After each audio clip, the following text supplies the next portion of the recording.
우리가 계속해서 우리 산상수훈에 대한 말씀을 함께 나누고 있습니다. 우리 오늘 하나님으로 플러스 합시다. 오늘 이 제목으로 우리 함께 은혜를 나눠보고자 합니다. 우리 지난 시간에 재물에 대한 이야기를 함께 나눴습니다. 지난 시간에 제가 어버이에 대한 얘기를 했다가 그 전주에 재물에 대한 이야기를 했는데 여러분들 기억하실지 모르겠는데, 어떻게 보면 이 재물과 염려와 근심, 이 문제는 어떻게 보면 한 부분으로 연결되어 있다라고 할 수가 있습니다. 결론은 하나예요. 주님께서 우리에게 말씀하시는 것은 뭐냐면, 먼저 그의 나라와 그의 의를 구하라라는 거예요. 그러니까 하나님을 먼저 선택할 때 우리의 재물의 문제, 우리의 염려와 근심의 걱정의 문제가 해결될 수 있다라는 거예요.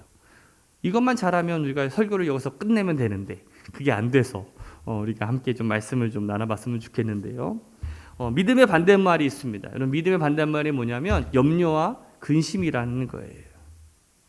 우리는 염려와 근심 없이 살아갈 수는 없지만, 쓸데없는 염려와 근심 때문에 우리의 인생을 낭비하고 우리의 인생을 좀먹을 때가 너무 많이 있습니다. 여러분들 어떠세요? 여러분들 쓸데없는 관심과 근심과 걱정이 혹시 여러분들 가운데 있지 않습니까? 어느 대학의 총장님이 우리 학생들에게 어떤 말을 연설을 해야 될까 고민하다가 이런 이야기를 합니다. 졸업생 여러분, 여러분들 가운데 단단한 나무에 톱질을 해본 사람이 있을 것입니다. 그러나 톱밥에다가 톱질을 해본 적이 있으십니까? 아마도 없을 것입니다. 톱질이란 단단한 나무에 하는 것이지 톱밥에다 하는 것은 아니기 때문입니다. 톱밥은 과거입니다. 과거에다가 톱질하는 어리석은 사람이 되지 마십시오. 우리가 지나간 일을 염려하는 것은 후회입니다. 내가 그때 그렇게 하지 말았어야 됐는데. 이미 결정난 것에 대해서 계속해서 걱정하는 것은요, 어리석은 일이에요. 이게 걱정한다고 해결되는 문제는 아니잖아요. 그러나 우리는 어리석게도 지나간 일에 대해서 계속 후회와 근심과 걱정 속에서 헤어나오지를 못하면서 우리의 인생을 낭비하고 좀먹을 때가 많이 있다는 거예요. 과거를 과감하게 끊어버릴 필요가 있어요. 미래를 향해 나아가는 우리 새로운학교 성도들 되시기를 축복합니다. 어떤 사람이 사업차 중요한 일로 미국에 출장을 가게 되었는데, 그런데 이제 왠지 이번 출장이 막 불안하고 뭔가 꺼름직한 거예요. 그래서 출장 전에 생명보험을 큰 걸 들고 여행자 보험을 아주 비싼 거를 들었습니다. 스스로 이제 마음을 이제 안정을 취하고서 비행기 출발 시간이 조금 남아서 중국 식당에 가서 이제 식사를 하는데, 거기 디저트로 뭐가 나오냐면 포춘 쿠키가 나오는 거예요. 포춘 쿠키가 뭔지 알죠? 그거 먹으면은 여기 종이 오늘의 운세 같은 게 나오는 게 있어요. 거기에 딱 이렇게 써 있는 거예요. 당신이 투자한 모든 것은 대성공입니다. 가만히 생각을 해보니까 내가 오늘 투자한 건 생명보험과 여행자 보험밖에 없는데, 이게 성공한다라는 것은 다시 말하면 내가 어떻게 된다라는 건가? 내가 좀 안 좋게 된다라는 건가? 굉장히 막 꺼림칙한 생각이 막 드는 거예요. 그래서 비행기를 타야 되나 말아야 되나, 타야 되나 말아야 되나. 여러분들 같으면 타겠어요, 안 타겠어요? 안 탔다랍니다. 비행기를 안 탔다는 거예요. 사실요, 이 땅에 살아가는 사람들은 누구나 염려와 근심 속에 살아갑니다. 염려, 근심, 걱정 없는 사람이 어디 있어요? 미국의 국립암센터 연구에서 21세기에 5가지 염려의 유형이라는 글을 남겼는데, 거기에 보면 첫 번째가 뭐냐면 이거예요. 관심사 유형이에요. 사람들은 누구나 관심이 있는 것들이 있죠. 근데 그 관심을 가지고 있는 것에 대해서 염려한다는 거예요. 예를 들어서 돈에 관심이 있는 사람은 돈 때문에 염려합니다. 자녀들에게 관심이 있는 사람들은 그 자녀들 때문에 염려하는 거예요. 건강에 관심이 있는 사람들은 그 건강 때문에 염려한다는 것이죠. 두 번째로는 변화 때문에 염려하는 유형이에요. 우리 사람들이 일상적인 변화가 우리의 일상에서 변화가 일어나면 염려하게 되는데, 식구들 중에 누가 큰 병에 걸렸다든지 죽었다든지, 또 이혼을 했다든지, 회사가 부도나고 갑자기 어려워졌다든지, 자녀 문제가 생겼다라든지, 막 성적이 떨어진다든지, 아니면 뭐 사춘기를 경험했다라든지, 뭐 잘 되던 사업이 뭔가 좀 안 좋아서 어떤 변화, 삶의 크고 작은 변화들이 일어날 때 우리의 삶에 염려가 생겨난다는 것이죠. 세 번째로는 비판 때문에 염려하는 유형입니다. 사람들은 타인으로부터 비판을 받는 것을 싫어합니다. 비판을 받는다면 그 비판 때문에 막 염려하게 되는 거예요. 아, 저 사람이 나를 저렇게 생각하면 어떡하지? 어떻게 해서든지 비판받지 않으려고 하다 보니까 늘 마음속에 염려가 생기게 되는 거죠. 네 번째는 압박감 때문에 염려하는 유형이래요. 사람들은 누구나 어떤 중요한 일을 맡았는데 그 분명하게 그 일을 처리하지 못하면 그 일 때문에 스트레스를 받고 염려하게 된다는 거예요. 이게 대한민국 남자들, 특히 가장들에게 제일 심하게 다가오는 부분이라고 하는데, 직장에서는 언제 퇴직당할지 모르고 가족들을 어떻게 먹여 살려야 되는가, 그러한 부담감 속에 늘 염려 가운데 있다라는 거죠. 다섯 번째는 양심의 가책 때문에 염려하는 유형입니다. 사람들에게 들키지 말아야 되는데 비밀이 있는데 그게 들킬까 봐 늘 불안하고 초조하는 거지. 여러분들은 이 중에 해당되는 게 있습니까? 몇 가지 있죠.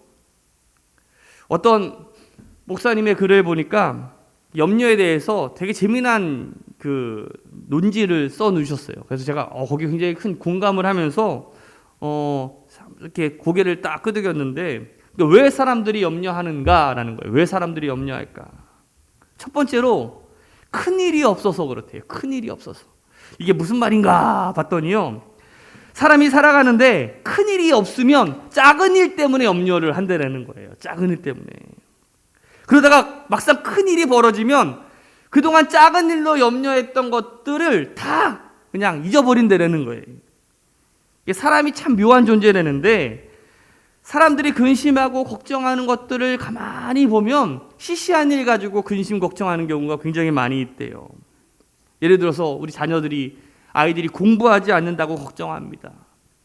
글을 잘 못 떼가지고 걱정하고, 그냥 좀 잘 못 뛴다고 걱정하고, 수학 점수 좀 안 오른다고 걱정하고, 국어 점수 안 오른다고 걱정하고, 별거 아닌데 막 걱정하고, 애들이 거짓말하면 거짓말했다고 막 붙잡아 놓고 막 때리면서 막 걱정하고 염려하고, 막 그렇게 근심하고 걱정할 일일까 가만히 생각해 보면, 그러다가 갑자기 아이가 큰 병이라도 생기면 어때요?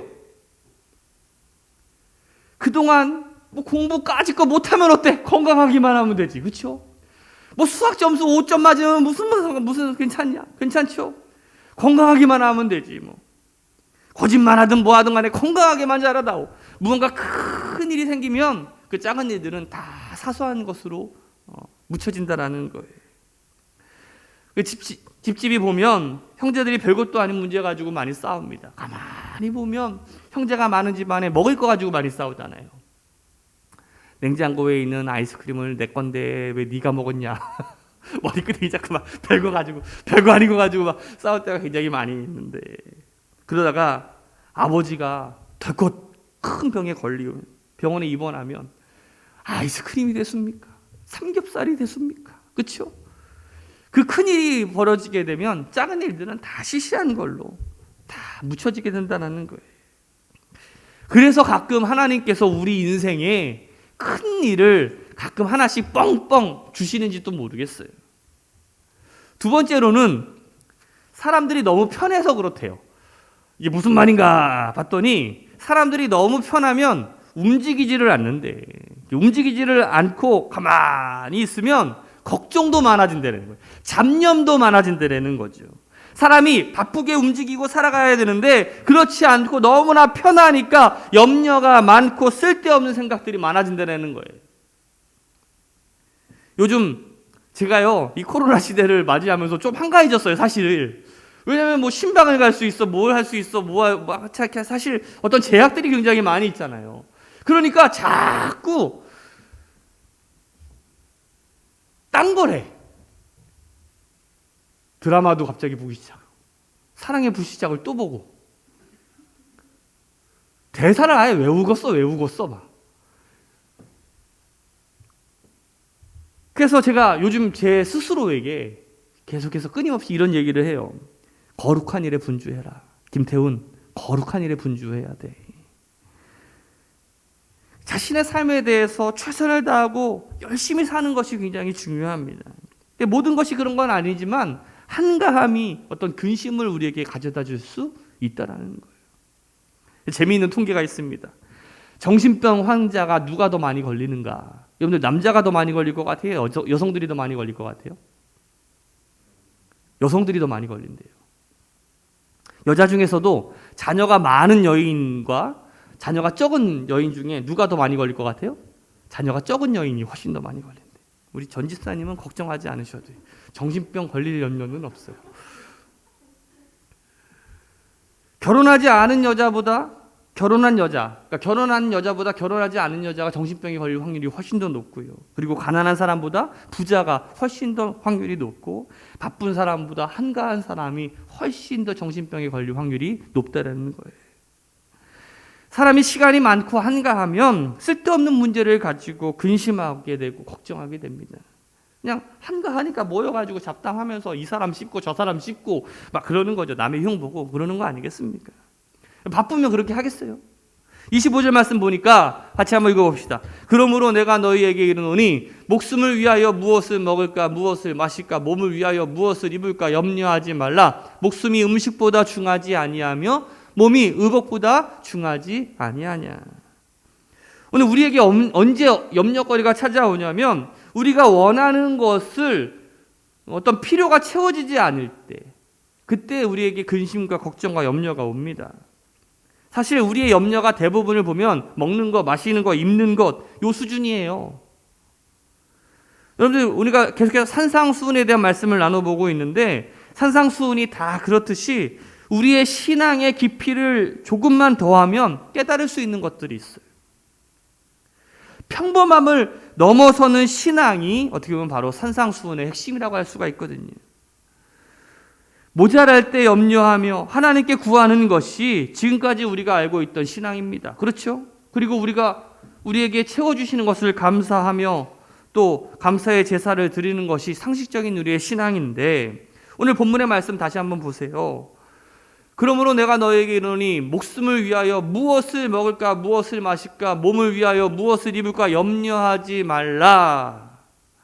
어떻게 보면 너무나 당연한 신앙의 행위를 넘어서 보라라는 것이 결국 의식주 문제가 다 생명과 관련된 거 아니겠어요? 근데 생명이 하나님께 있는데 지금 내가 모자라는 것 때문에 너무 염려하지 말고 근심하지 말라는 거예요. 오히려 성경에는요 수많은 역설들이 존재합니다. 우리가 염려거리라고 생각했던 것이 오히려 그것을 통해서 하나님께서는 영광을 받으시고요 우리를 사용하시고 우리를 높이시는 분이십니다. 대표적인 사람이 저는 사도 바울이 아닌가라는 생각이 들어요. 사도 바울은 그의 삶에 어떻게 보면 모자람 때문에 고민하고 기도했던 사람입니다. 그는 어떤 완벽주의적인 경향이 있었어요. 그래서 목회자로서 가능하면 어떤 완벽하기를 원했던 사람입니다. 그런데 하나님께서는 그 완벽하기를 원했던 그 사도 바울에게 이렇게 얘기하셔요. 오히려 완벽하기를 추구하는 그 기도 속에서 이 하나님께서는 사도 바울에게 가시를 주심으로 그것이 너에게 은혜다라고 말해요. 그것이 너에게 족하다라고 말씀하고 있는 거예요. 사도 바울이 받은 그 감사가 바로 그것이에요. 근데 그 놀라운 것은요, 그 가시를 가지고 있으므로 평생토록 하나님을 의지하는 어떤 연결점이 되었다라는 것이죠. 사실 우리의 삶에요, 모자람 때문에 찾아오는 공경들이 있습니다. 예수님께서 요한복음 2장에 보면 첫 번째 행하셨던 기적이 뭐냐면 그 잔치에서 포도주가 떨어졌을 때에 그 포도주가 모자람을 당한 일이었죠. 그런데 그곳에 예수님께서 계셨기 때문에 그 염려를 기적으로 바꾸어 놓으셨습니다. 정말 중요한 것은 우리가 생각하는 그 완벽한 준비가 아니라 우리의 삶에 주님께서 늘 계시느냐 이것을 생각하게 하는 거죠. 포도주가 모자랐기 때문에 어떻게 보면 예수님께서 만드신 기적을 경험할 수 있었다는 것이 염려할 필요가 없어요. 근심할 필요가 없어요. 그 염려와 근심 속에서 우리의 삶에서 하나님은 나에게 기적으로 능력으로 다가오신다는 거예요. 오늘 여러분들이 가지고 있는 그 능력, 모자람, 그 염려 때문에 하나님의 기적을 맛보게 될 줄로 믿습니다. 요한복음 6장에 보면 여러분 오병이어의 기적이 있지 않습니까? 물고기 2마리와 보리떡 5개로 장정만 5,000명을 먹인 그 기적이 나옵니다. 발단은 이거예요. 이 많은 무리를 어떻게 먹일까? 도시락 요만큼 하나 가지고는요, 턱없이 모자랐죠. 모자란 정도가 아니라 완전히 부족했죠. 그렇게 고민할 때 한 어린아이가 오병이어를 가지고 나옵니다. 턱없이 모자라는 것, 정말 하찮은 것. 그런데 주님은 그것을 가지고 축사하셨고 하나님을 바라보고 축사하시고 감사하셨어요. 그러자 기적이 일어났어요. 모든 사람이 먹고도 남을 만한 기적이 나타났다는 거예요. 하나님은 그러신 분이세요. 하나님은 그러한 능력이 있으신 분이세요. 전능하신 분이시고 하나님은요 못하시는 분이 없으시죠. 그럼 CCM 가사 중에 이런 노래가 있지 않습니까? 왜 나만 겪는 고난이냐고 불평하지 마세요. 고난의 뒤편에 있는 주님이 주실 축복을 미리 바라보면서 감사하세요. 그 강준민 목사님의 책에 보니까 아주 멋진 표현이 있더라고요.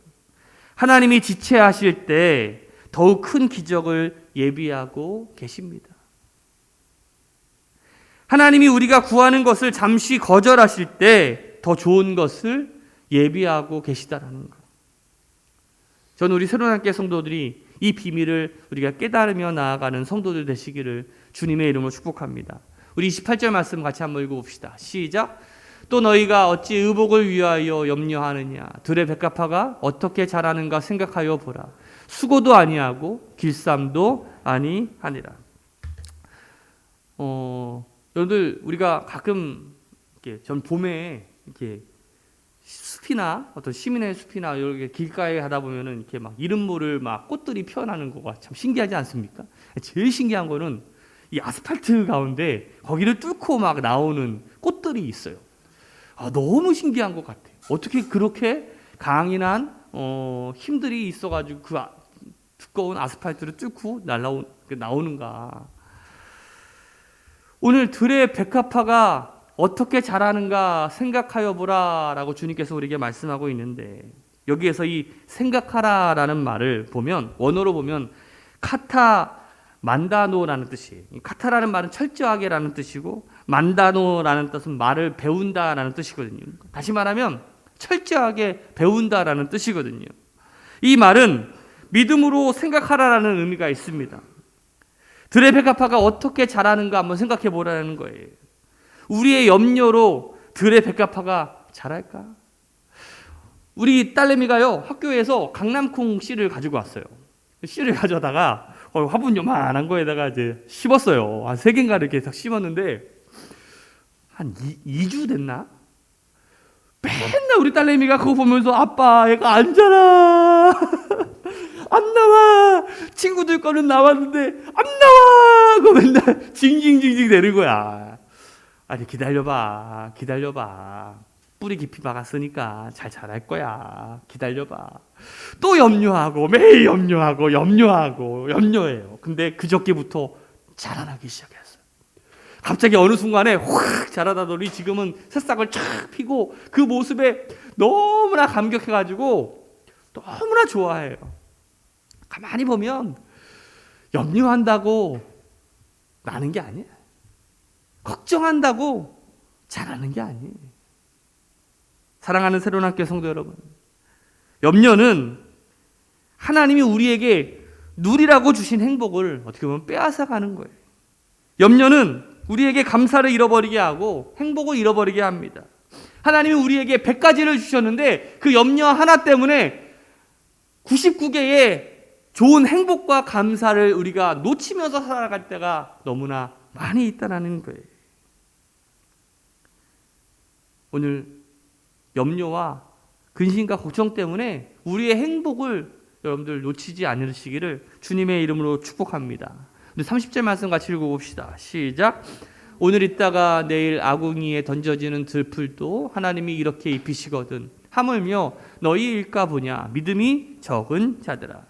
아궁이에 던져질 들풀조차도 하나님이 먹이시고 입히신다는 뜻인데 여기서 제가 정말 은혜가 되는 말들이 있어요. 제가 성경에 보면 몇 가지 그 수식어 중에 은혜가 되는 말씀이 있는데, 제가 좋아하는 말 중에 요한복음 3장 16절에 하나님이 세상을 이처럼 사랑하사, 그 이처럼 사랑한다라는 그 이에 제가 은혜를 받았던 사람이잖아요. 여기에도 보면, 성경에 보면 하물며라는 단어가 있어요. 하물며. 작은 식물과 미물도 먹이시고 입히시는 주님이 하물며 하나님의 형상을 닮은 하나님의 자녀들을 가만히 두시겠냐라는 거예요. 하물며. 저는 오늘 여러분들이 그 하물며의 은혜를 깨달으시기를 주님의 이름으로 축복합니다. 오늘 우리 전능하신 하나님, 아버지 되신 하나님을 바라보며 나아갔으면 좋겠어요. 우리 히브리서 12장 2절 말씀에 보면 믿음의 주여 또 온전케 하시는 이 예수를 바라보자 라는 말이 나와요. 어떻게 보면 예수님께서 자신의 내일을 생각하시기 때문에 참고 견디셨으니 십자가라는 무거운 짐이 있지만 내일을 생각하며 불안하기보다는 믿음의 자세를 가지고 미래를 맞이하셨습니다. 믿음의 사람은 염려하기보다는 하나님께 맡기고 하나님을 바라보는 사람이라고 할 수가 있어요. 이런 예화가 있습니다. 어느 비행사가 이런 일을 경험했다라는 거예요. 2시간가량 비행을 딱 한 후에 그가 기체에서 소음을 듣는 거야. 뭔가 갉아먹히는 소리를 듣게 됩니다. 그러니까 그 소음이 쥐가 그 비행기 내에 어떤 기계를 갉아먹는 소리인 것을 알아차렸어요. 쥐의 날카로운 이빨이 정밀한 기계를 이렇게 딱 얼마나 갉아먹을지 모르니까 이 조종사가 굉장히 두려운 마음이 생겼습니다. 한 2시간 정도 왔으니 다시 돌아가는 것도 2시간 걸리고 또 착륙하는 것도 한 2시간 정도 남았는데 처음에는 어찌할 바를 몰랐는데 고민하다가 그런 공부했던 것이 기억이 나요. 쥐는 설치동물이기 때문에 높은 곳에서 적응력이 떨어진다는 것을 깨달았어요. 이 사실을 상기한 비행사가 점점 비행을 이제 고도를 높이기 시작합니다. 1000피트 상공으로, 2000피트 상공으로 이제 2만 미터 상공까지 올라가게 되었어요. 그러자 쥐가 갉아먹는 소리가 사라지게 되었어요. 이제 2시간이 지나서 착륙을 하고 난 다음에 이제 그 비행기를 점검해 보니까 그 기체의 구멍에 쥐가 죽어 있는 것을 발견하게 되었어요. 염려란 바로 이런 것과 같아요. 마치 쥐처럼 우리의 삶의 중요한 부분들을 막 갉아먹습니다. 막 갉아먹어요. 염려와 근심이 우리의 인생의 정말 소중한 부분들을 갉아먹어요.